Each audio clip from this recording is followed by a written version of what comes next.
بسم اللہ الرحمن الرحیم۔ حدیث نبوی صلی اللہ علیہ وآلہ وسلم ہے کہ والدین کو تاج پہنایا جائے گا۔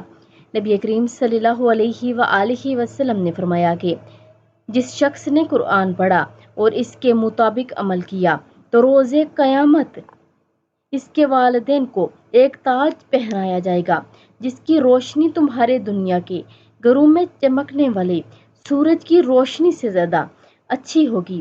تمہارا اس شخص کے بارے میں کیا خیال ہے جس نے اس کے مطابق عمل کیا ہو؟ یعنی جس نے قرآن پڑھا اور اس کے مطابق عمل کیا تو روز قیامت اس کے والدین کو ایک تاج پہنایا جائے گا۔ تو آپ سبھی قرآن کریم کی تلاوت کو اپنا معمول بنا لیں کیونکہ یہ زندگی عارضی ہے۔